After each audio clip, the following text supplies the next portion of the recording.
Bonjour Boris Reine-Adélaïde. Bonjour Comment Barbara, ça va? très très bien, En tout cas, je suis super contente de t'avoir là. Je crois que je t'ai couru après parce que tu es un pigeon voyageur, tu es là, tu es pas là et la dernière fois que tu étais en Martinique, eh ben, tu étais déjà parti c'est vrai. et tu n'étais pas dispo pour Cette venir fois-ci, ouais, là je me suis rendu disponible. d'un cœur ouvert. Et est-ce que tu peux te présenter, s'il te plaît? Je m'appelle Boris Renadelaïde, le surnom c'est Boris Percu par rapport au remix que je fais. Je suis martiniquais, je suis né à Colombes, je ne suis pas né ici, et je suis arrivé ici à l'âge de 7 ans. Et avec mes parents, lorsqu'on on est arrivé ici, j'ai tout de suite accroché dans une soirée ballet. Il y avait personne qui regardait, enfin, il y avait d'autres enfants, il n'y avait pas beaucoup d'enfants à l'époque, donc je courais partout, j'ai rien regardé. Et une fois que je suis rentré chez moi, j'ai dit à mes parents, je vais faire du ballet. Ils m'ont dit, mais au pas regarder, hein, c'est pas possible. Et j'ai commencé à jouer avec des boîtes et reproduire ce fameux pied qui monte sur la peau, qui tape, et j'ai cassé des boîtes. Ils se sont dit que vraiment, peut-être que ça m'avait touché. Et c'est suite à ça qu'ils m'ont inscrit dans une école de batterie à l'EMAP, à Rivière-Pilote. Puis en parallèle, avec les différentes associations Bel comme Jean-Baptiste Etienne, la M4, l'IFAS. Et voilà, pratique, pratique, pratique. Mais à Colombes, tu arrives à 7 ans, tu m'as dit. À 7 ans. Colombes, tu faisais de la musique?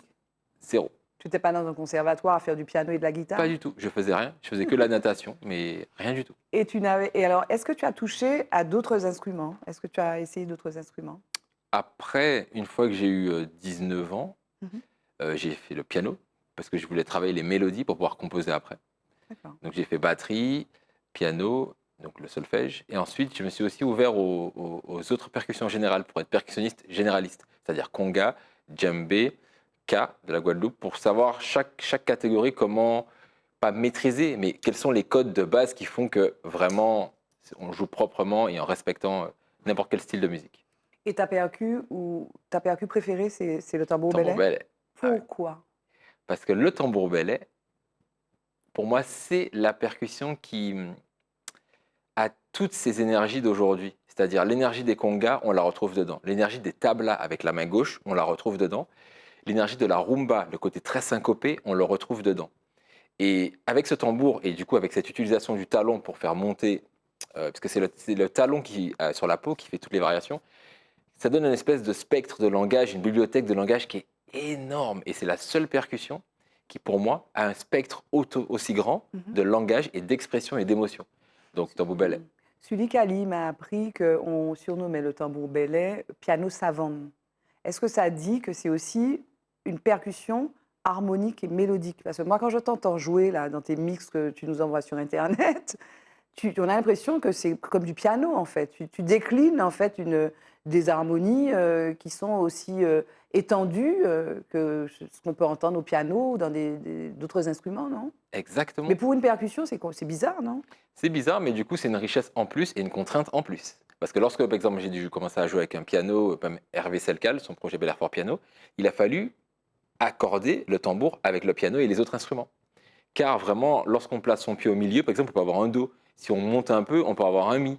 Et du coup, c'est intéressant parce que lorsqu'on joue, le fait de pouvoir compléter harmoniquement ce qui se passe, c'est magique. Mhm. Et alors, tu vis où? Alors, on va parler des Met Bella après. Tu vis où? Tu vis où aujourd'hui? J'habite entre Paris, São Paulo et Martinique. C'est pas mal, ça, hein. C'est bien, hein, non, mais alors pourquoi São Paulo? Bon, Paris, peut-être c'est lié à Colombes, peut-être tes attaches Non, par rapport à la musique, par par rapport rapport à au la fait que musique? tous les projets que j'ai faits, je les exporte à Paris, il y a des concerts à Paris, et Mhm.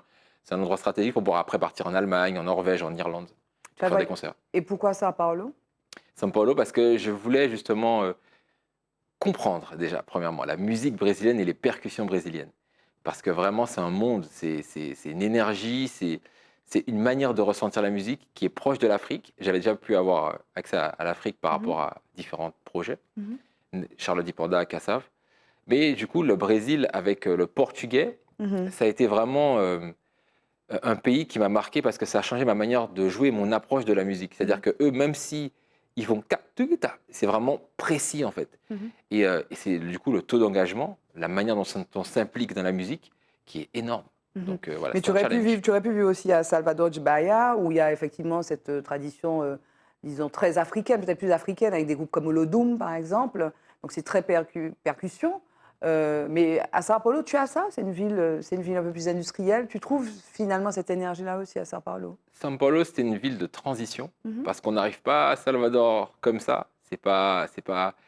Il faut du réseau pour pouvoir rester plus de, on va dire, 2 semaines. Il faut du réseau. Mhm. Et à São Paulo, c'était plus facile parce qu'il y avait une grosse diversité. Il y avait une communauté française, une communauté haïtienne, Mhm. congolaise.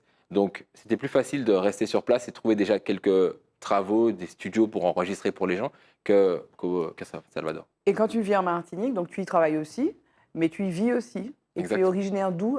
De Rivière-Pilote. Je suis de Rivière-Pilote. Rivière-Pilote. De Rivière-Pilote. Euh, Dernièrement, tu étais à la Nouvelle-Orléans avec Célène Saint-Aimé, donc dans le cadre d'un projet qui s'appelle Afropolis.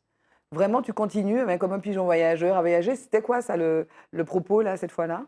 Alors, le propos, c'est Célène Saint-Aimé qui est en résidence grâce à la ville albertine, un concept soutenu par le gouvernement français. Donc, elle est en résidence 3 mois à la Nouvelle-Orléans. Et on a ce projet à deux de concevoir des nouveaux rythmes et des nouvelles mélodies issues de notre univers contemporain, de nos inspirations contemporaines. Et on a associé les deux pour pouvoir me faire venir à la Nouvelle-Orléans pour continuer à explorer. Parce que le thème de sa résidence, c'est le lien entre la Caraïbe et les Antilles. Enfin, la Caraïbe et la Nouvelle-Orléans. Mhm. Le jazz, tout ça. Et du coup, l'occasion était parfaite pour aller explorer là-bas, pour s'enrichir là-bas, de voir comment ça se passe, faire des parallèles. Mhm. On a été à Congo Square, où il y a des rythmes qui sont joués dans une... C'est un parc. Et on a trouvé des similitudes de rythmes que eux ils font, que nous on a, quand eux ils ont les noms. Par exemple, le rythme bamboula, qui rapproche de ta, ta, ta, ta, ça rapproche de ça. Et voilà, on a fait pas mal de recherches comme ça et on a trouvé plein de similitudes. Et on leur a aussi montré le tambour belé sous sa forme d'aujourd'hui. Ils ne connaissaient pas. Non, pas sur cette forme-là. Ils connaissaient de manière un peu traditionnelle, Mhm. mais pas à la forme dans laquelle je joue. Toi, tu joues. Alors, toi, tu joues aussi, enfin, moi, ce que je connais de toi, donc tu as fait 2 albums, on va y venir tout à l'heure, mais ce qu'on connaît de toi, qui viralise sur Internet, sur les réseaux sociaux, c'est tes sets de DJ de Belay, où on entend Émile, Raoul, en fait, tous les mecs de Belay, sur la plage de Copacabana, excusez du peu, ou alors en haut de Favela. Mais tu as à la fois visuel, hein, puisque c'est des nouvelles techniques, tu as 34 ans, mais c'est normal, c'est les réseaux sociaux. Et puis, ça crée quand même une musique singulière, en fait. Le fait de faire le DJ, de mixer ces rythmes-là traditionnels. Si, le challenge, c'est de... C'était pas une question, mais c'est quand même une question.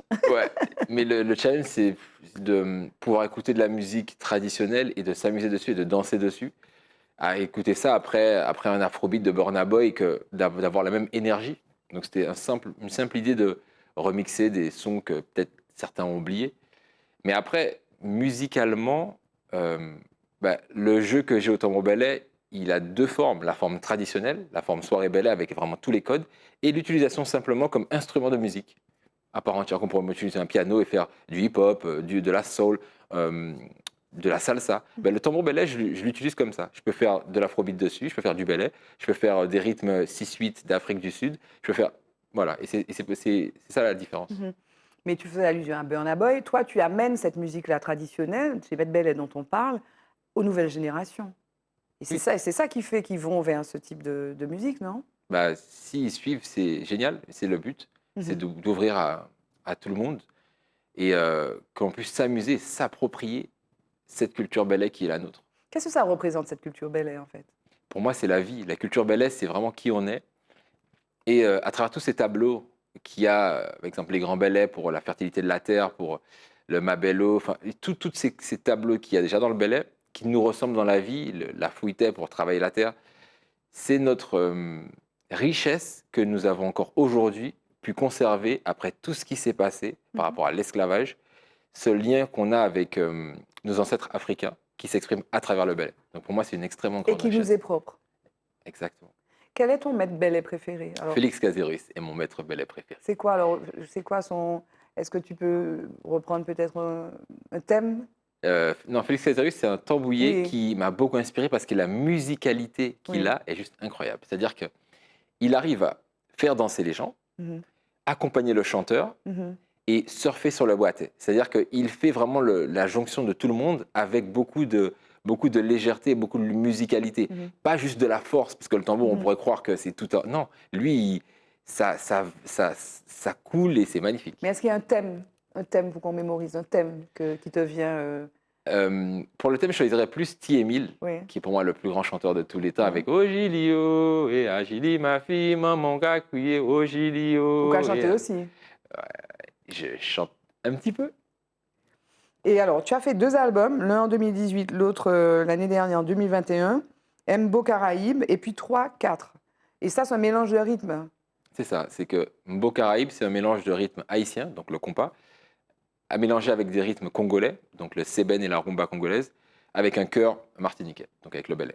Mhm. Et de tous, Mbo Caraïbes, et puis 3, 4 alors. 3-4, c'est un album électro que j'ai composé, parce que je suis aussi beatmaker. Donc j'ai composé avec cette base rythmique qui est la mazurka, qui est le 3 temps. J'ai composé un tableau de gouillade, de compas, afrobeat, reggae, euh, rumba congolaise, tout ça en 3 temps, Mhm. comme la 3 temps de la mazurka. Mhm. Et généralement, le tambour, parce que tu as voyagé beaucoup, hein, tu as quasiment voyagé dans tout le monde, le tambour est bien accueilli, et partout bien accueilli, et le tambour belé en particulier. Le tambour est bien accueilli parce que c'est un tambour qui s'adapte beaucoup. C'est-à-dire que la manière dont on le joue, il va être accompagnateur ou soliste. Mhm. Donc, si on va à un endroit, par exemple, quand j'ai été en Guinée-Conakry, avec beaucoup de djembé, le tambour, il se met à accompagner. Et le moment où les djembés parlent, parce que les djembés, ils parlent très vite, le moment où les djembés parlent, ben, je peux aussi l'accélérer. Et c'est comme ça que finalement, partout où il passe, comme s'il a un espèce un langage universel, Mhm. que moi je crois que ce tambour a, qui fait qu'il s'adapte avec tout Mais le le monde. gros cas n'a pas ça, n'a pas cette faculté. Pour moi, le gros cas n'a pas cette faculté. Parce que Mhm. l'utilisation du pied pour faire toutes les variations et la position assis dessus fait que ça nous offre plein d'autres langages. C'est comme si le gros cas, effectivement, il a plein de sons, mais que le tambour ballet, avec cette utilisation du pied et toutes ces Et c'est un fréquences, tambour, alors que le gros cas, il y en a plusieurs. ouais, aussi. Alors que, oui. Et que du coup, à chaque fois qu'on déplace le pied, c'est comme si c'est un autre tambour qu'on utilise. Donc, Mhm. par définition, c'est un tambour qui a plein de tambours dedans. Pourtant, en France, le gros cas, c'est plus imposé que le tambour belé. Oui, le gros cas a été plus vite développé et est plus accessible parce que du coup, il n'y a pas besoin de travailler absolument la position du pied. C'est un tambour qui est plus accessible aujourd'hui que le tambour ballet. C'est plus compliqué. Le tambour ballet a beaucoup de codes qu'il faut juste voilà, apprendre et une fois Mhm. qu'on les a appris, on s'amuse avec. Mais toi, tu pratiques tout le temps. Il faut s'entraîner parce que tu joues très vite. Ben, s'entraîner pas plus qu'un piano ou Ouais. qu'un saxophone. Il y a une code, il y a un standard de dire Ouais. voilà, si on apprend du piano, il faut travailler 1 heure par semaine. Ben, le tambour, c'est pareil. En fait, il faut D'accord. travailler régulièrement. C'est pas genre juste une fois par mois. Mhm. Dans quelle situation, dans quelles conditions tu crées, tu inventes, tu es inspiré en fait pour créer de nouvelles choses? Ce qui m'inspire, c'est la vie. Quand j'étais au Brésil, le deuxième album 3-4, Mhm. je l'ai fait parce que c'était en pleine pandémie et j'étais au Brésil et j'étais en manque de Martinique. Et je me suis dit, qu'est-ce que je pourrais faire qui pourrait exprimer ma martinicanité Oui. en étant au Brésil? Des musiques en 3 temps, donc une rythmique vraiment d'ici, et avec des codes modernes, donc afrobeat. Donc voilà, ce qui m'inspire, c'est la vie et les événements de la vie et mon état selon les jours, quoi. La suite du voyage à la Nouvelle-Orléans, ce sera quoi? Ça va être retourner aux États-Unis, donc je ne sais pas encore quand. Mais après, il y a une tournée aussi qui est prévue avec Céleste Saint-Aimé, parce que je suis aussi son percussionniste dans son groupe, Mhm. tout le mois de juillet, en août. Et après, en septembre, je reviens ici pour la suite de la résidence Afropolis. Mhm. Le mot de la fin, Boris, ce serait quoi? Le mot de la fin serait euh, plus de tambour belay, plus de culture belay pour chacun d'entre nous. Soyons fiers de qui nous sommes et soyons fiers de notre lien avec l'Afrique. Ça a quand même évolué ces dernières années. Énormément, énormément. Ça a vraiment tout. Ça a explosé quand Ça a même. explosé, Ça oui. s'est démocratisé. Hmm. J'ai l'impression que tout le monde danse le belay, tout le monde Pas va apprendre. encore, pas Pas encore. encore. Mais beaucoup de personnes, en tout cas, connaissent et dansent et participent et écoutent du ballet. Ok. Merci, Boris. Merci Barbara.